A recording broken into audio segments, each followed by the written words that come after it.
Thank you all for coming today to our Earth Seminar series. And we have the pleasure of having Jim Seeley from Authentics today as our speaker. And I'm really looking forward to hearing his talk. And I have a little bit to say about Jim. So Jim is the Vice President of Solutions at Authentics. He brings over 25 years of experience in technology and business development with a focus on designing solutions for supply chain and government markets.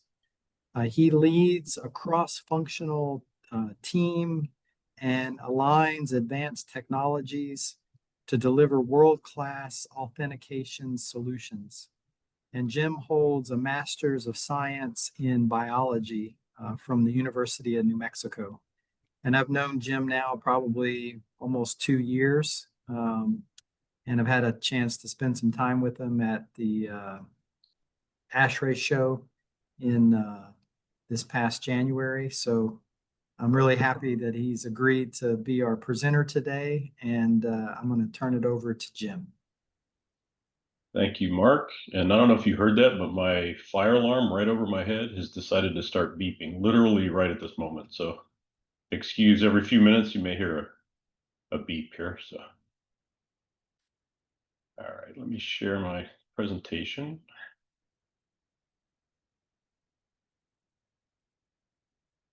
Let me know when you can see that.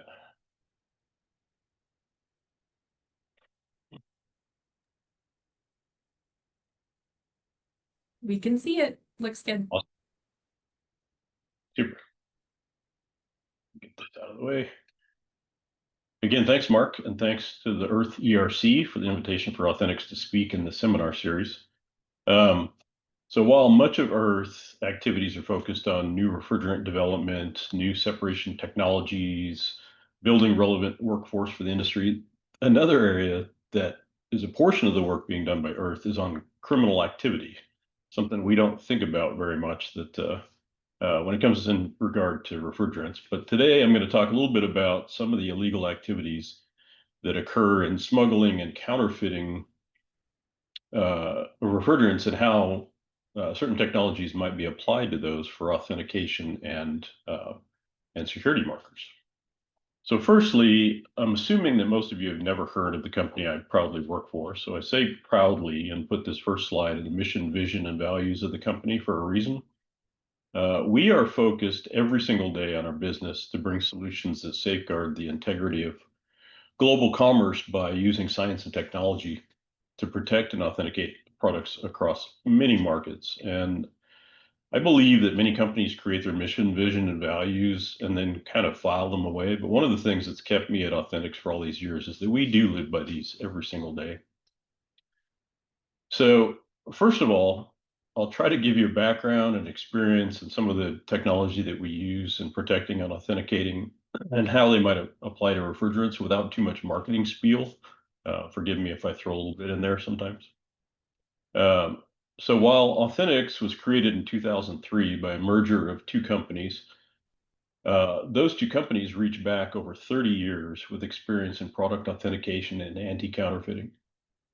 While much of the early technology development and growth was organic, these last 5 or 6 years we've been acquiring exciting new companies and technologies at an accelerating rate. And it's broadening our reach and rounding out our offerings across all the markets we serve.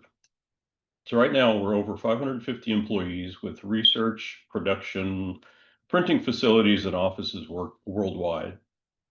So what markets do we serve?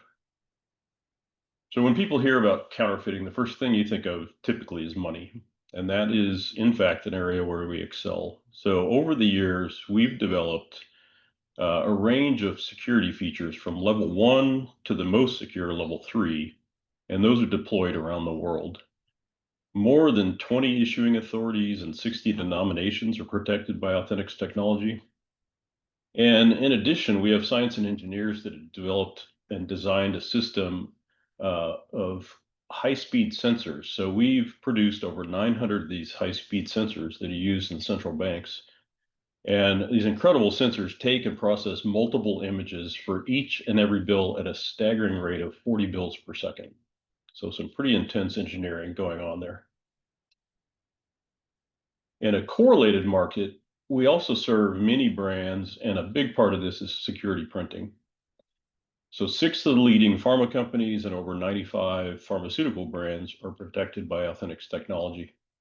Also, spirits, beauty products, and with our online brand protection, more than 25,000 branded products are protected. And to support our brand and security printing sector, we have 2 incredible printing facilities. In the Netherlands, we have Royal Johan Enschede, which took me a long time to be able to pronounce. They've been in operation since the 1700s. And there we print currency level features for visas, tax stamps, postage stamps, ballots, and many other security documents. And the second facility in the UK also prints high security features such as tax stamps, checks, visas, and other secured documents. They have the capacity to print over 15 billion tax stamps a year. And one of my favorite parts, because I have no artistic talent whatsoever, in case you think security printing is all about high speed, massive printers, we also have some amazing artists that design all of the security features. And here you can see just a few of those.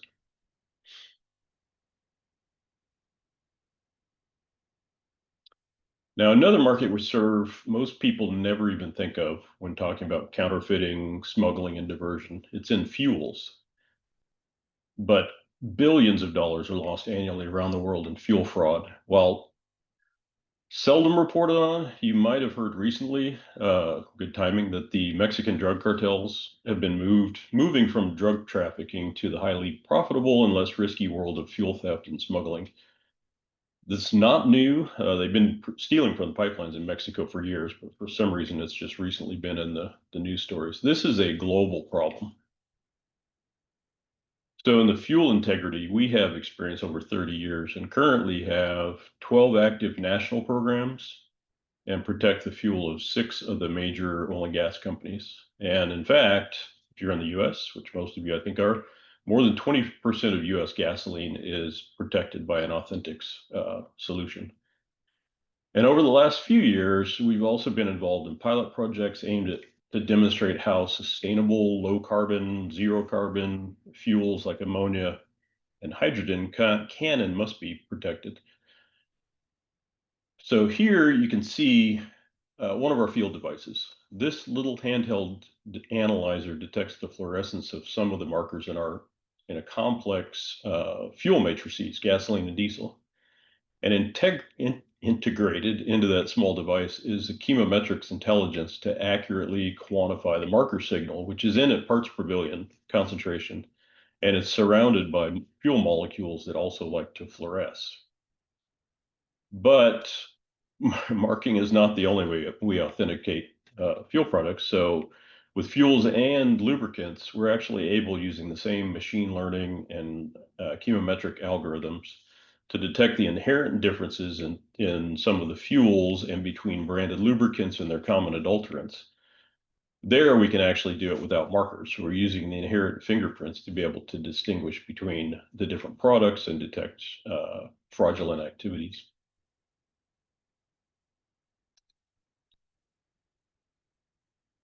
But the question here, are refrigerants really immune to these same issues that we see in currency, brand products, fuels? As many of you know, over the years, various refrigerants have been and continue to be phased out, whether due to concerns over ozone depletion or global warming. Refrigerant might be in use one year and require phasing out the next. These changes in availability and demand and regulatory restrictions create price disparities, and that drives arbitrage, which stimulates, just like every other industry, stimulates illegal activities. So here I'm going to walk through some of the solutions that can be applied to refrigerants to help keep a level playing field, protect from illicit trade, and protect the environment from the use of some of the higher risk products.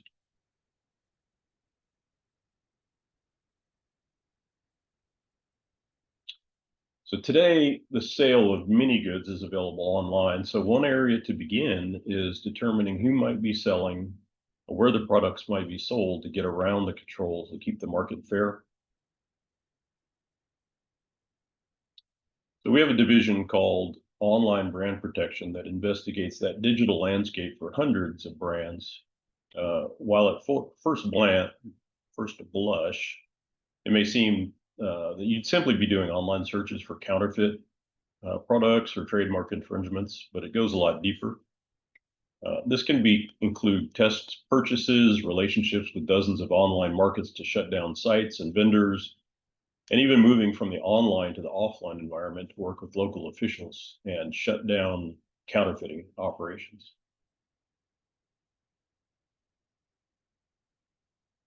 So it often begins with these high risk online marketplaces. And these are often focused in less regulated areas and also in areas where there's some lax controls over counterfeited products. Some of these you may recognize. Now, some of the online vendors are very obvious in their advertisements. In this case, it's a company called Global Counterfeits, and they're selling counterfeits, shockingly. But in most cases, it's much more subtle.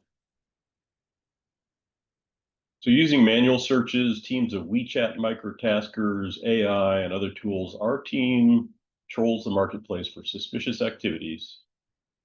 And there are certain red flags that are independent of the product that indicate potential illicit activities. So oddly, one of those is using common words like high quality, top grade, and built in bulk, buy in bulk, kind of in combination. Then there's the more obvious too good to be true pricing and also large inventories. But in these examples, for instance, you can see they're mixing brand names. Here, the Chemours Freon trade name is used in conjunction with Honeywell in one case and Daikin in the other. Or my favorite on this slide is purposefully misspelling a brand name, such as replacing the R in Forain with a capital A. But as you can see, it's okay because it's not from the company Arkema, it's from the company AA Chema, so it must be fine. So some other red flags include using unauthorized metagroups and ads and live stream selling that they typically will use platforms in the background like WhatsApp to work the actual deals. And here you can see an ad on a marketplace, but it contains a backlink to another website. And that website where the actual sale occurs is not registered with search engines, which makes it really difficult to find. So they work hard to be obfuscated in all their activities. And you'll notice, again, the use of certain keywords, high quality and bulk.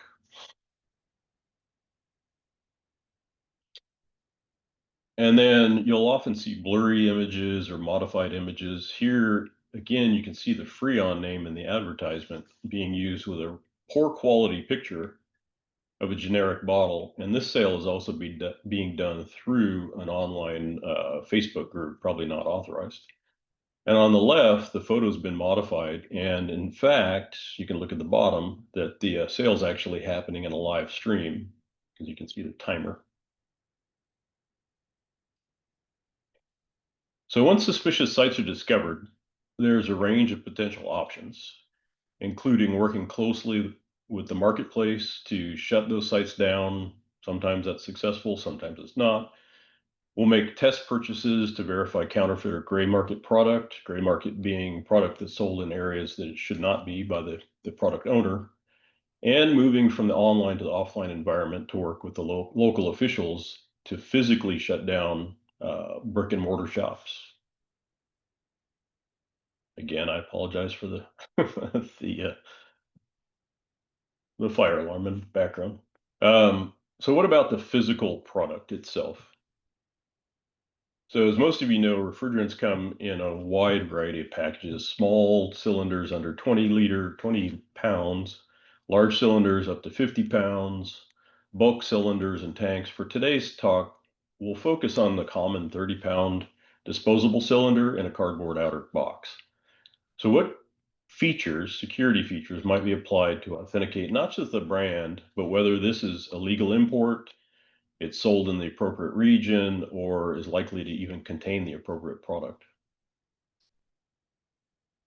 So with on-product security features, there's a range of types, and we're going to take a little bit deeper dive into some of these, but in summary, you've got overt features.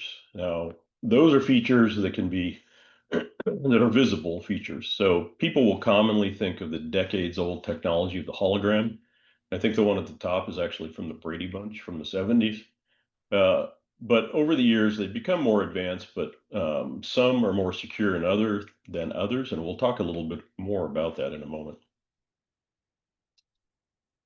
Another category is semi-overt features. So these are features that only become visible with some sort of action, such as heat or light-activated text. A simple example, back in my day, you could buy Cracker Jacks, and there was always a surprise in the box, and one of those surprises was a secret message that could only be decoded by red film on the plastic. That is semi-covert or semi-overt. Today, you may notice that TSA uses a UV light for your license. That too has some semi-overt features, again, varying in quality and security, but you see them. Now, the covert features, these can only be detected by a tool of some sort. So in this case, a small key fob device detects an invisible feature embedded in the shrink sleeve that's actually on a rum bottle in this case. And we'll talk about that one in a moment too. And then forensic features. These are some sort of chemical marker or signature that's integrated into the package, and often it's integrated into another feature. So these typically have some sort of lab analysis for a hidden chemical signature. And one reason it's called forensic is that sampling and testing should be done under international guidelines, and that provides results that are court defensible. Often the forensic feature is the last stop in verifying the authenticity of a product.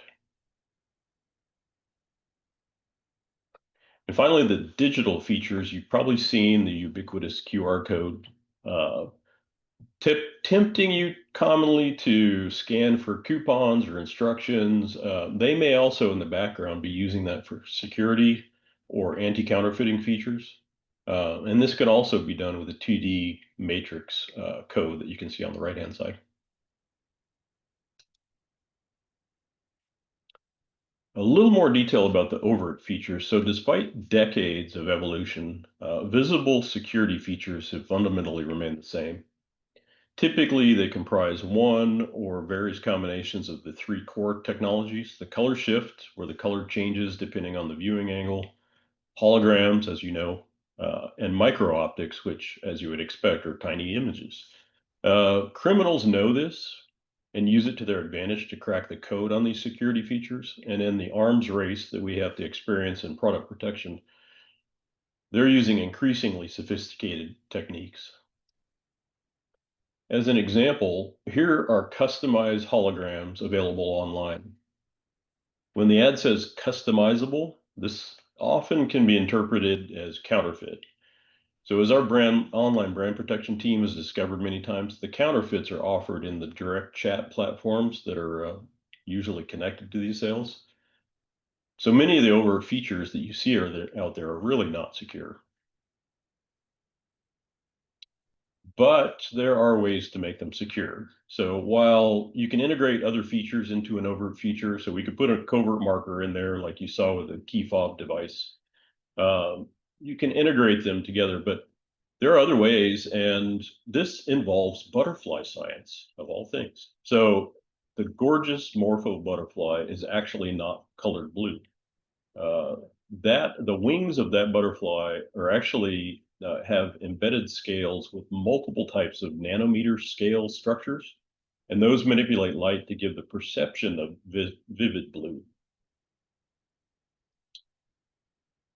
So Authentics recently purchased technology that mimics that butterfly and that technology by creating the same type of nanoscale interaction. So using nanoscale features, proprietary design algorithms, materials not commercially available, and specialized manufacturing methods, these features are arguably virtually impossible to copy. And the resulting images are very impressive. Unfortunately, on a slideshow, it's not as impressive.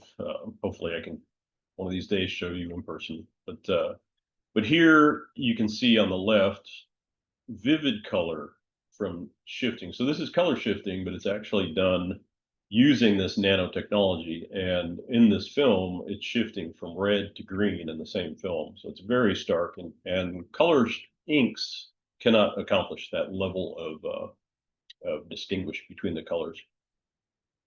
Also, you get stunning photorealistic images that shift and move. All of these are moving, hopefully, on your screen. And in some cases, the resolution in these is over 200,000 dpi.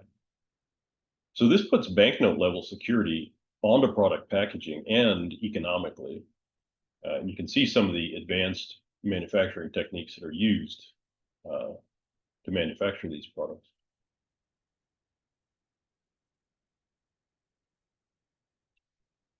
So with covert features, chemical markers embedded, often in another security feature. In this example, again, you see the key fob, and the inspector's taking a quick reading. It's very fast, and it's designed to give a red light, green light. So it's very simple for the user.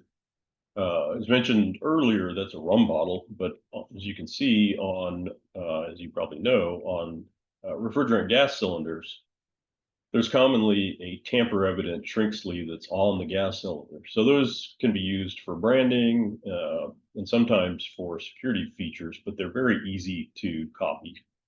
So having a covert feature embedded in those can be very beneficial. And a key feature of this too is that there are some covert features that are not that hard to copy. So one of the development requirements for us is that you can't mimic the signature of the feature. So while the device is very simple to use, the background technology needs to be advanced enough that you can't mimic it. Now, a little bit more about digital features. These can be very useful, but commonly not very secure. QR code, 2D data matrix code, they can be replicated. So adding an authentication feature is important when using these products for authentication of products of any type. So here's an example of a tax stamp that contains 2D matrix code. However, that code has a layer of security built into it. Using a feature called Thimerus, the inherent defects that exist during printing in this serialized code are used as a unique fingerprint. Those can't be copied, they can't be reprinted, they're very subtle, but using a cell phone app, you can authenticate that. So not only use it as a 2D matrix code and be able to use it as it commonly is used, but also being able to authenticate the actual feature itself. And here you can see on the bottom, it's integrated with other security features.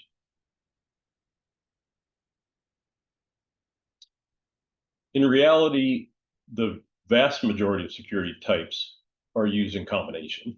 Here's two examples. So on the top is a tax stamp. So tax stamps are used to put on products to show that tax has been paid for that product. Typically, here you see cigarette tax stamps is pretty common in the US. But you can see there's a whole range of visible, semi-visible, digital, and covert features all seamlessly integrated into the design of that tax stamp.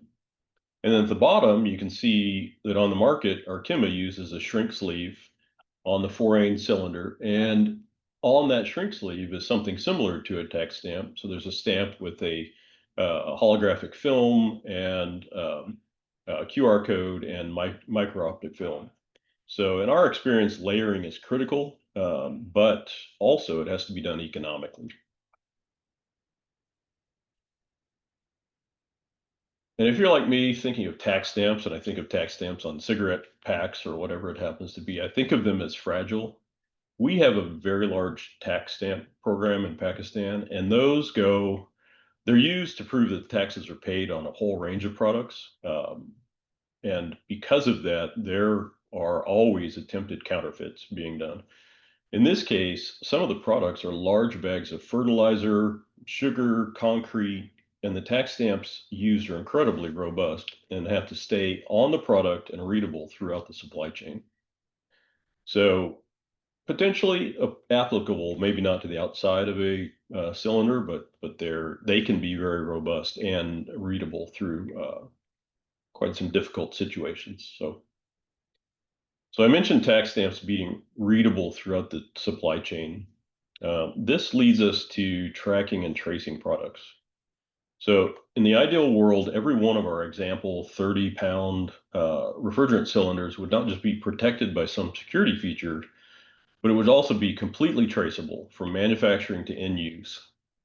Not just for brand protection, but to verify limited import quotas, catching smuggling product on the market, smuggled product on the market, and really knowing every step and location would be invaluable. So you can use features like a 2D data matrix label or NFC tags or RFID tags. Those can all be used for track and trace. However, remember that track and trace is not authentication. So many asset tracking systems out there use easily copied codes, and those would fall apart in a system that requires protection from illicit actors. So in that ideal world, we would know every single cylinder at every moment, but there are a lot of challenges. So who would scan and why? Using the example of a customs agent in the US, does he or she know what to scan? Do they have the tool to scan it? Is there integrated software component for tracking and verifying? And then what about the public? QR codes are notoriously ignored. That leaves big gaps in the understanding if you're requiring on people to scan to track and trace a product through there. And then who enforces? So all of these are challenges in track and trace systems, especially those that are crossing borders. Now, what about the product inside the cylinder? This, by the way, is what AI thinks a refrigerant cylinder should look like. So, is there any way to prove that the product is a legal import or the correct brand or adulterated or modified, or is it reclaimed or virgin material? So first, let me point out, for years, there have been detectors that could be used to determine which refrigerant and often what percentage is in the cylinder. So here are some examples of commercially available devices, typically used based off infrared absorption signatures of the various refrigerants. So some of these are used by custom agencies worldwide. So at times, the identity of the refrigerant or mixtures of the refrigerants in a cylinder or system can be enough to know without marking. But what if the question isn't what the refrigerant is in the cylinder, but what is the identity of that refrigerant? For example, is this virgin material or reclaimed material? So many of you are going to know more about this topic than I do, but to my understanding, there's a few states in the US and internationally, the EU and Canada are all encouraging or requiring the use of reclaimed refrigerants in various aspects. This is great for the environment, but quite challenging when the very definition of reclaimed is that the used refrigerant's been purified to AHRARI purity standards, and thus it's chemically identical to virgin refrigerants. So only adding a unique marker could distinguish between the two in this example. And to our knowledge, there's no commercially developed refrigerant markers that are out there on the market. So we had a similar challenge years ago in regards to automotive LPG.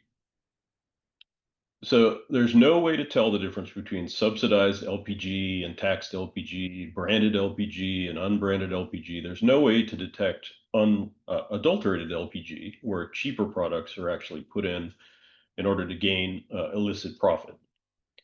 So subsidies, taxes, price disparities, they all create opportunities for arbitrage, and as expected, those drive illegal activities. So Authentics developed a system and a marking solution that integrates a fluorescent marker, dissolved and stable completely into taxed automotive LPG.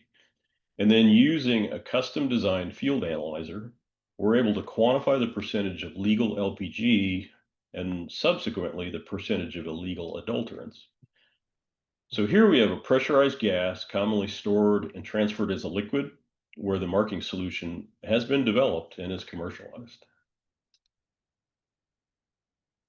Another more recent example, over the last few years, we've been looking at authentication technologies for the green economy. So if you want to fall down a deep rabbit hole, investigate all the types of green fuels that have been or in the process of being developed. All of those focus on a reduction of CO2 emissions. So while in the case of typical fossil fuels, we in our business see price differences as little as 20% drive significant fraudulent activities, smuggling, adulteration, diversion. These green fuels are 100%, 300%, even 500% more expensive than their high emissions alternatives. So price disparity drives criminal activity. So an example of this in 2023 and 2024 in Europe, the market was flooded with mislabeled biofuels that brought the prices down low enough that a lot of businesses went out, and that was fraudulent activity. So one of the future fuels is ammonia. It contains no carbon, and thus, when you burn it, there's no carbon emissions. In fact, we're talking about fuels, but ammonia is used in many, many different industries, and a lot of those industries are actually looking to reduce their carbon footprint. So this is interesting for more than just the fuels, but that's what we'll talk about for now. So a lot this will remind you of the virgin versus reclaimed refrigerants. There's a challenge. By far, most ammonia in the world is made by traditional production methods. So fossil fuels are the hydrogen source, air for the nitrogen source, and it's powered by whatever fossil fuel is cheapest. So this ammonia, typically labeled gray ammonia, has a massive CO2 footprint. Despite when you burn it, there's no carbon emissions. So as measured from what they call well, the production side, to the wake or wheel, which is the end use, ammonia produced in this way actually has an overall carbon fingerprint greater than just burning fossil fuels. However, if produced using renewable energy and you separate the hydrogen from water, nitrogen from the air, that green ammonia can be produced with a very small carbon footprint. So the challenge is the molecules are identical, but the costs are wildly different. So in 2024, we did a little proof of concept project. Could we develop a marking system for liquid ammonia that would allow not just detection, but quantification? And that would allow determination of adulterated green ammonia. So if somebody said their product was green ammonia and it was 50% gray, could we actually develop a system that could detect that? So you may see a similar picture here. We modified the LPG analyzer that I talked about earlier, and also set up some inline systems to test those with flow cells and fiber optics to fluorescence and other spectrometric methods. And we found that we could actually develop and detect and quantify a few unique markers in liquid ammonia. So this is promising enough that we actually filed a patent for this. So we have a patent application in for this particular application. Here again, we're focusing on trying to get a solution that might be amenable to field detection. Now, this is not a commercialized solution, but it does show some real promise. And again, we're talking about a pressurized liquid that's somewhat similar to refrigerants. So get back to our refrigerant cylinder. Can any of these end product solutions be applicable to refrigerants?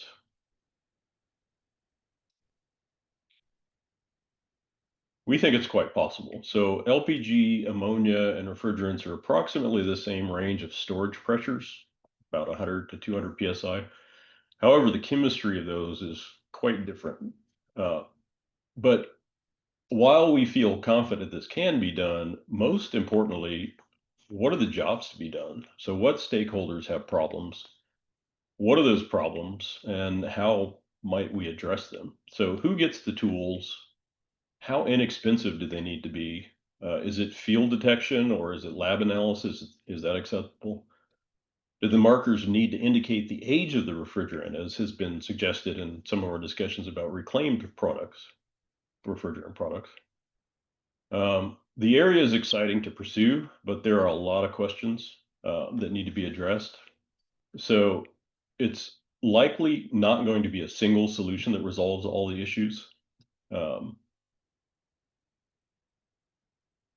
so in this case, while there may be technologies that can be developed for allowing field detection, we may have some laboratory analyses also that are proven fruitful. So isotopic analysis, unique chemical markers integrated that are detectable by laboratory analysis, such as mass spec in this example, that may be useful.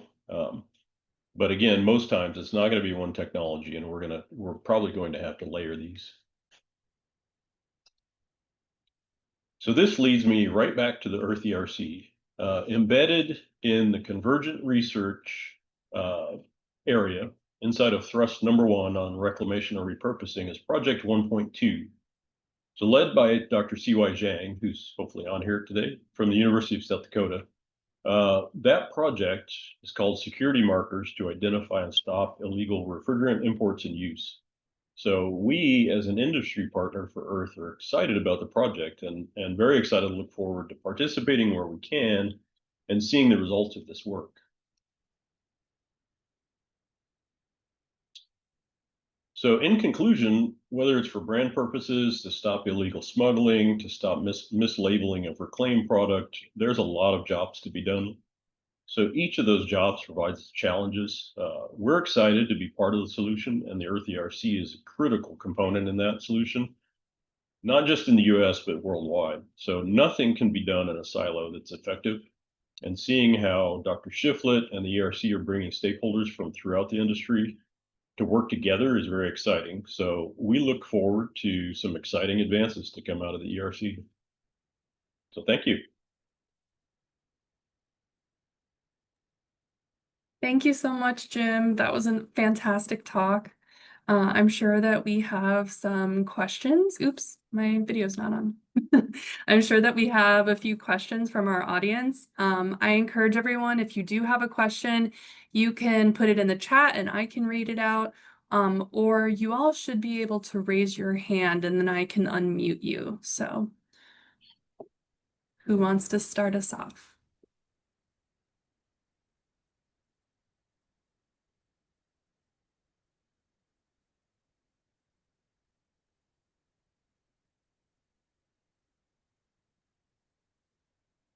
Mark. Jim, really a fantastic presentation. And what would you think would be the greatest challenge technically to a marker, let's just say in HFO 1234YF, which is one of the new hydrofluoroolefins that's being produced, to be able to differentiate what maybe Chemours is producing versus, you know, a company in China that's trying to import it illegally? Yeah, that was a great question. One of the biggest challenges in these is that the purer the product, the harder it is to hide what marker you're actually using. And when you're marking the high value product, the counterfeiters are going to want to know what it is, and they're going to want to try to copy it. So we try very hard, which I was talking about parts per billion concentration. We try very hard to have extremely sensitive analytical techniques and be able to hide in the high value products, hide the actual marker. I think the chemistry itself, we've got some pretty smart chemists and so do other companies, and you can work out the chemistry to get stability and be able to have detectability and quantifiability.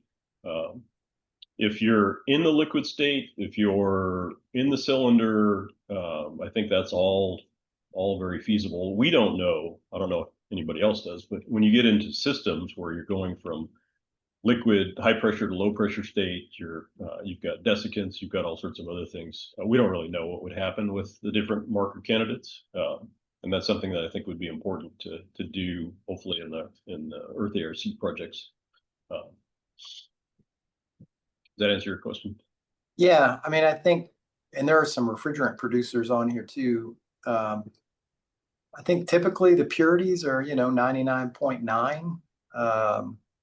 So, when you're talking about adding a security marker in the part per billion range, I think it'll 1% is a lot. So it'll be in the noise yeah, of stuff that's already present in the, part per 100 or part per 1,000 in terms of impurity profiles.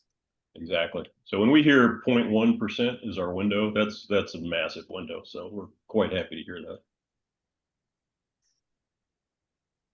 All right, I see that Aaron has his hand raised, so you can go ahead and ask. Hi, Jim. Thanks for the great talk. Really interesting, really educational.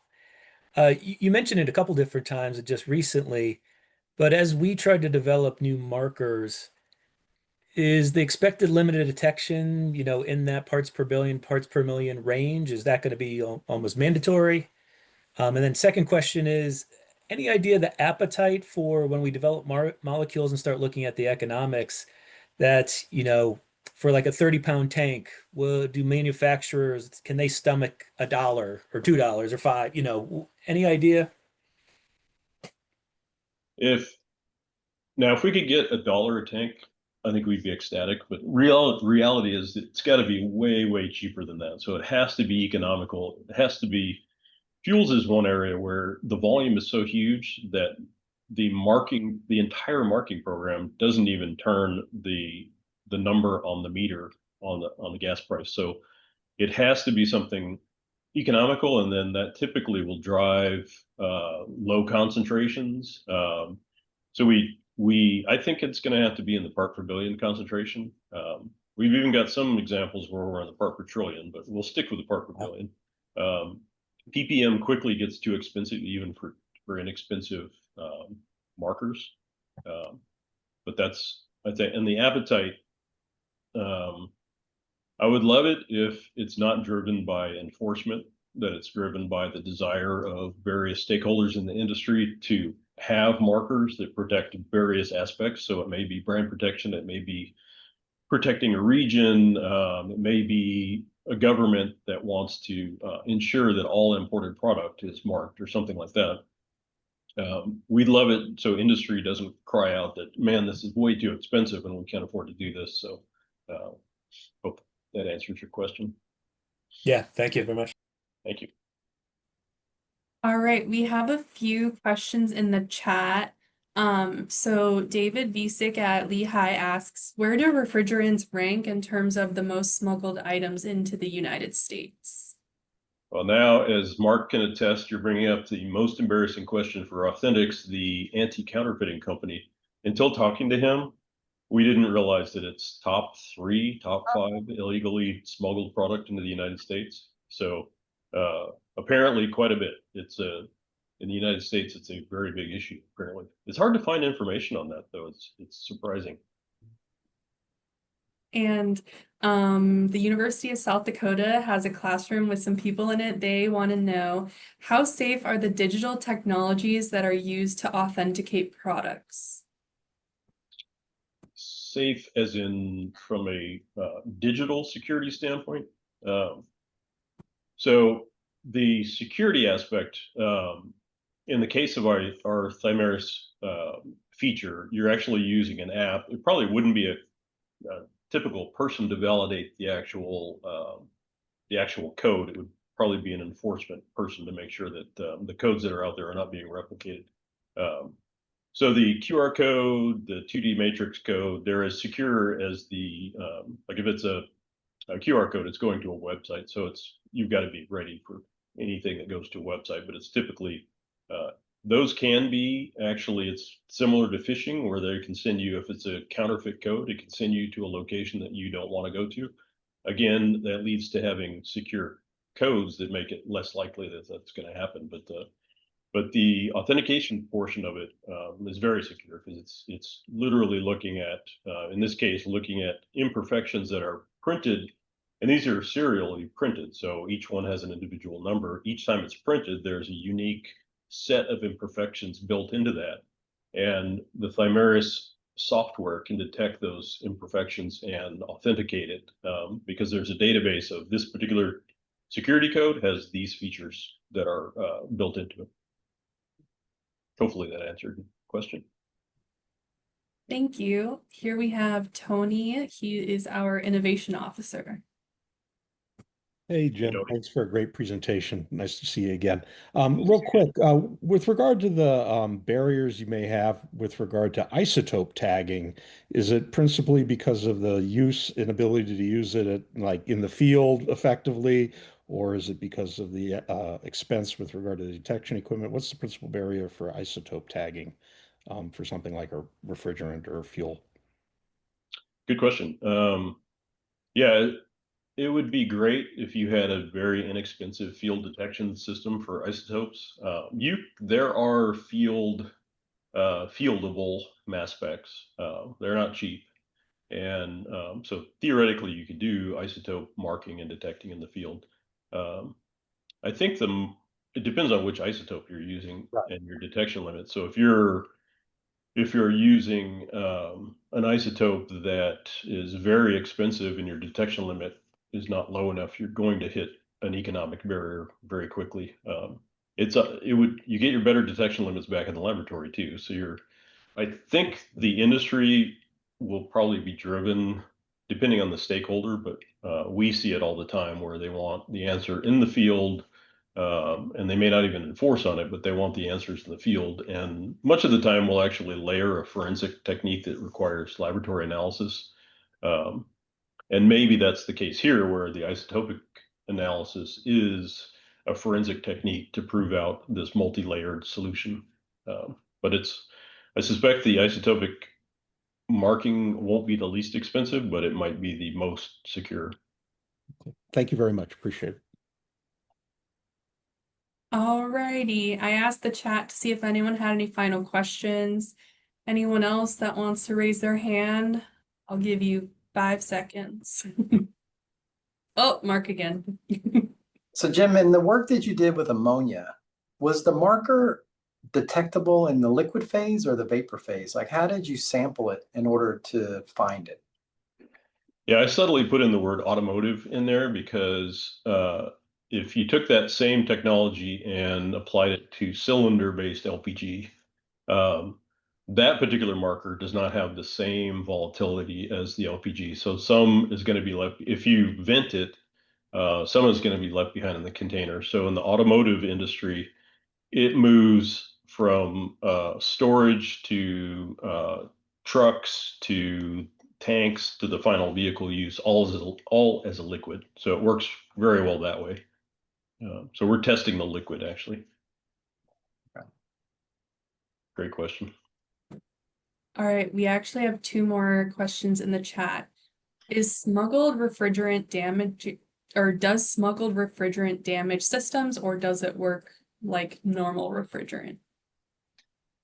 Like without markers, I assume? I actually asked that question to Mark, so he might answer that. It sounds like it's less damaging than I thought. But Mark, do you have any comments on that? Yeah, I mean, I'm probably not the expert, but I think it all depends on the source of the illegal refrigerant. If it's produced in a quality way and it's pretty high purity and it doesn't have a lot of water in it or doesn't have a lot of non-absorbable gas in it, it's probably works fine. But if it's not produced in a very high quality way, then it perhaps could cause, some issues with the equipment. Might void a warranty on the equipment if the equipment were, if it stated that only a certain type of refrigerant should be used in it. Alrighty, one more question. Redemption from Notre Dame asks, Are markers primarily to prevent counterfeits because it reduces revenue for the real products, or more because of the dangers it poses? Have you encountered a counterfeit that actually works as well as the real product? Again, I think Mark just answered that. Actually, you can make refrigerant.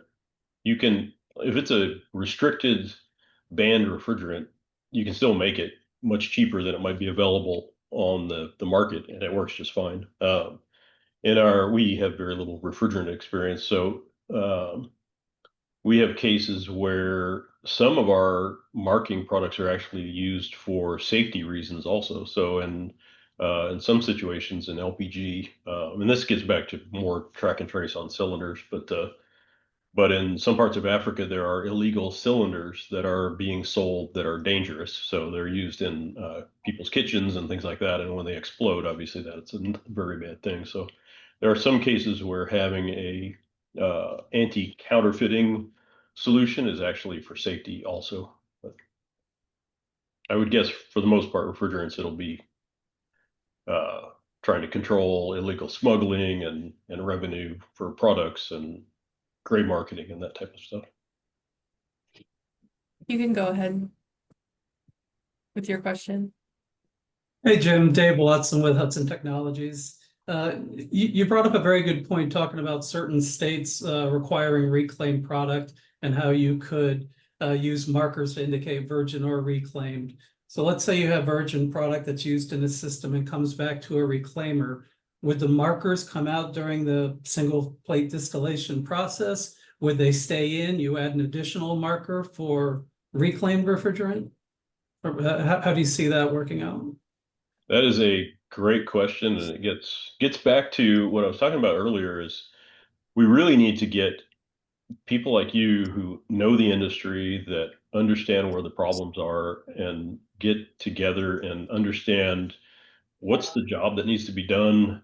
What do we need to make sure? So we have something similar where we may put in a marker in a product like crude oil, and then that marker better not be coming out in the diesel that's coming out the other end. So it depends on, so I would think in this case, you'd have to make sure if you had virgin refrigerant with a marker in it, that's nothing, there's no interference, there's no reason why any markers that might be in the reclaimed refrigerants would show up there, and then potentially they would come out in distillation, but I think that depends on the type of marker that's in there.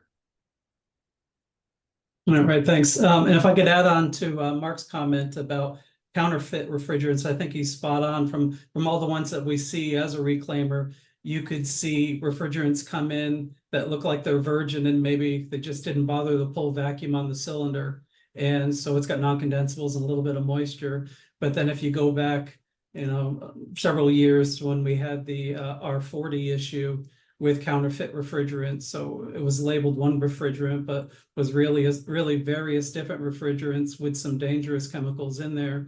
So it really just depends. Sometimes they're made, with integrity, except they didn't really spend some time on the packaging process. But then they could be really dangerous. So just thought I'd add that a little bit. Bill, you can go ahead and unmute. Well, thanks for the talk, Jim. It was very informative. I did want to add one thing to the person that asked the question about the safety. I don't know a lot about, counterfeited refrigerants, but I do know there has been some talk in the HVAC industry over the last decade about a lot of refrigerants coming in from overseas that actually are using propane and butane and not having the A2L marking on the refrigerant. They're replacing some of the other chemicals with propane and butane, and that would definitely cause a safety concern.